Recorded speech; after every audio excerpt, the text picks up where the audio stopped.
Hey guys, it's Hunter. Welcome back to another video and probably the last one of the year, depending on how editing works out. Thank you guys so much for another Guitar Craze journey around the sun. And since I'm running late on editing, as always, on the 2024 AG Awards, that is the best and the worst Gear of the Year roundup.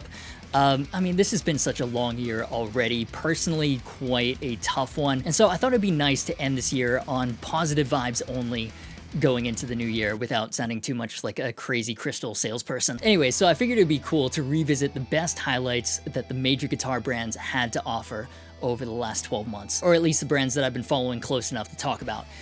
If I missed your favorite brands or your favorite new guitars, it's definitely personal, and I cannot wait to fight you mano a mano in the internet comments like our forefathers intended. So that, smack a like on the video if you're going to enjoy it. That massively helps out with letting the algorithm know that we're here. And you guys have been amazing this year with the support already. So close to 215,000 people in the community.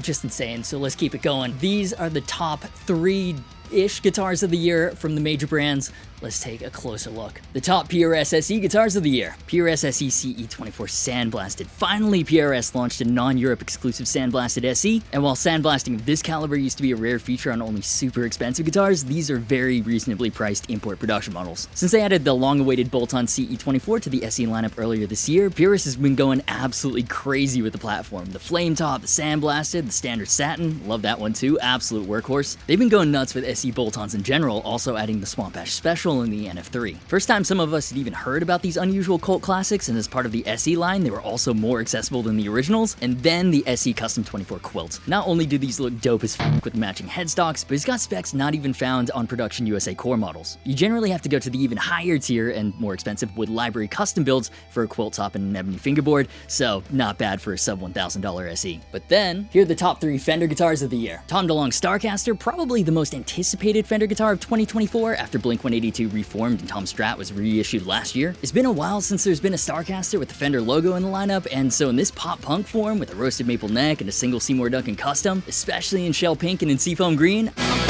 then the American Ultra 2 Meteora. The inclusion of Fender's newest shape in their flagship Modern Focus series was a welcome surprise. The Meteora is still finding its identity, with every iteration being very different from the last, but compound radius fingerboards, hardtails, and anodized pickguards really suit it, especially in these colors in both guitar and bass form. And the 70th anniversary Amethyst Stratocaster HSS. It took 7 decades, but Fender finally found the perfect finish for the Strat, or at least one of the most eye-catching ever. It's like a holographic Pokemon card, just as a guitar with the roasted maple neck.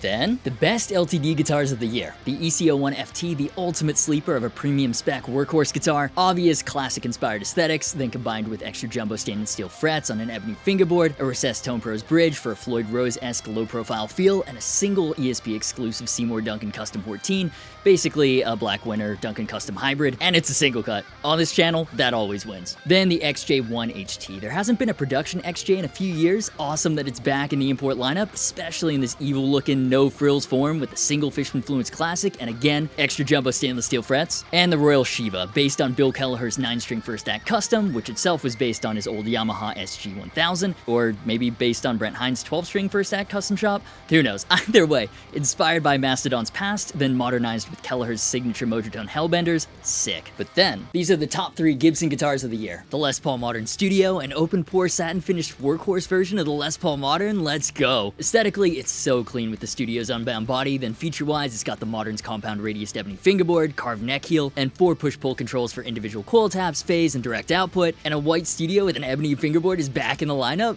Yes. Love seeing Gibson expand the Modern Les Paul family. Then the wacky Victory shape has been revived. One of the Gibson shapes designed by Wayne Charvel was originally introduced in 1981 in response to the popularity of Super Strats, 25.5-inch scale length, 24 frets on a compound radius ebony fingerboard, proper coil taps, Explorer headstock instead of the bizarre elf shoe this time too, and Iguana Burst is just nuts. And the ES Supreme marks the first time the highest tier Gibson USA series has expanded outside the SG and Les Paul. Semi-hollow, carved front and back, these are arguably closer to last generation's Les Paul Supreme than even the current one is, and especially the 3 pickup Black Beauty version, sick as fuck. Then, here are the best 3 Squier guitars of the year. Paranormal Offset Telecaster SJ, this thing gets more insane the more you look at it. The Jazzmaster's offset body and bound fingerboard with block inlays, the Telecaster's control plate, ashtray bridge, and tiny headstock. The Jazzmaster neck pickup looks outrageous in the Tele-style pickguard on a JM body, paired with the Telecaster bridge with series parallel and phase switching options for some wild tones, and there is no Fender with this specific batshit spec blend. This is a Squier original, not just an affordable version of something else. Love that. Then the Paranormal Troublemaker. What if Les Paul Custom, but Telecaster Deluxe? Yes. Amazing black beauty and gold top inspired colors with the matching big ass headstocks. Always loved the very pricey Fender American Parallel Universe version, so accessible Squiers with slightly tweaked specs to make them their own?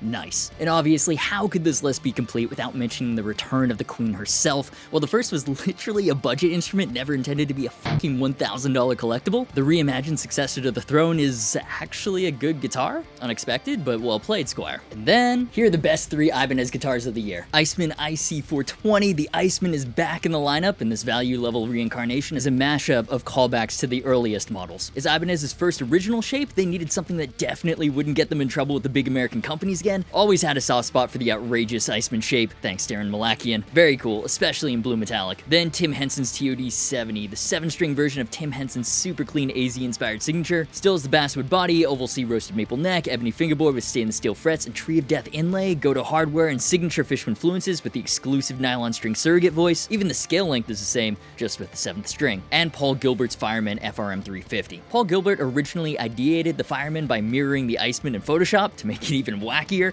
and this latest iteration proves that the Black Beauty tuxedo look will make literally any guitar classy as fuck. First guitar in the world to come with a built-in slide magnet too, sure. And by the way, all the gear we're talking about, I'll have links to more details in the description. You can also bookmark them for later. If it doesn't cost you anything, just let them know that I sent you. It's an easy way to directly support the channel if you're enjoying the content. And then, the best Epiphone guitars of the year. Inspired by Gibson Custom, Les Paul Custom, worst SEO ever, but this addressed so much that held people back from Epiphone. Gibson USA pickups instead of muddy Pro Buckers, one-piece medium C neck instead of the weird D slim taper, ebony fingerboard with proper mother of pearl inlays instead of plastic pearloid, and finally, the Gibson-style open book headstock instead of the awful Kalamazoo. Plenty of cool entries in the IGC line, but the Tuxedo Custom, just timeless. Then the DG335. Maybe the most requested Epiphone signature of all time, Dave Grohl's Pelham Blue ES335 Trini Lopez Hybrid finally dropped. Not cheap, but way more attainable than the Gibson Custom, and cool Dave was actually playing his Epi live before the hiatus. And the USA Coronet marks the return of American solid body Epiphones for the first time in over 50 years. Originally a 1959 budget guitar, the reissue is a nitro-finished premium workhorse built in Nashville alongside Gibson USA. Not my favorite flavor of vintage as fuck styling, but love that Epi is getting a chance to flex its own American history as more than just Gibson's budget brand. And then, the best Schecter guitars of the year. Danskimo 6, Dan Hannes of Electric Callboy signature, Hipshot open gear locking tuners, Graphtec Tusk nuts, single Fishman Fluence, and Evertune.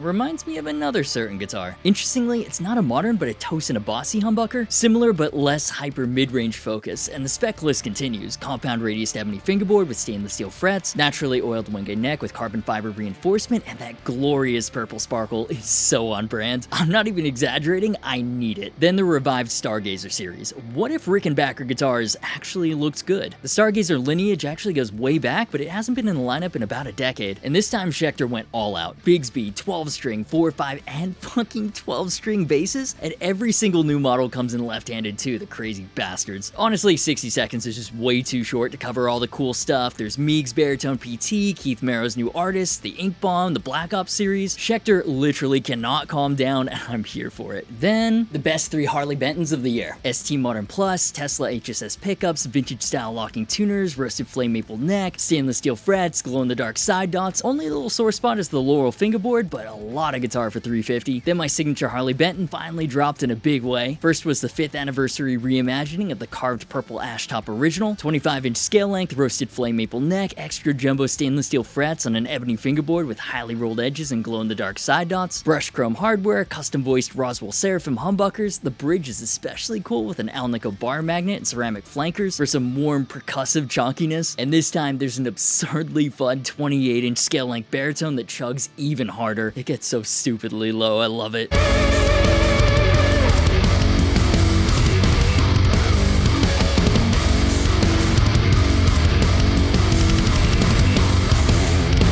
And while $450 for those specs is already nuts, we dropped an even more accessible standard series version in black and in seafoam green. Other than that, exact same specs.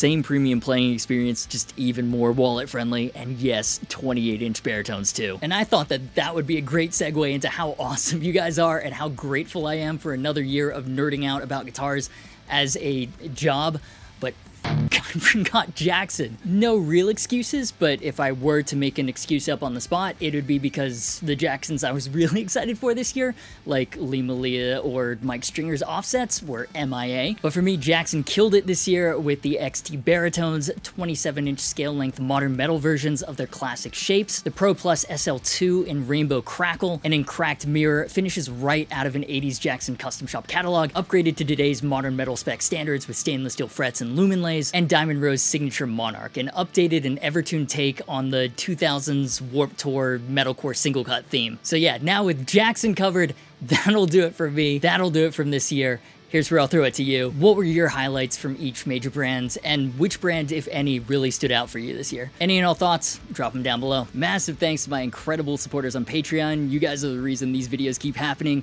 Their names are up on the screen right now, because literally without you guys, the channel would be long dead. So if you enjoy the content and would like to join them too, you can become a patron for bonus extras and see your name up there as well. Social media, merch, and Discord server links to get your questions answered in a future video are in the description. As always, thank you so much for watching. You've been awesome, and I will see you for the next video.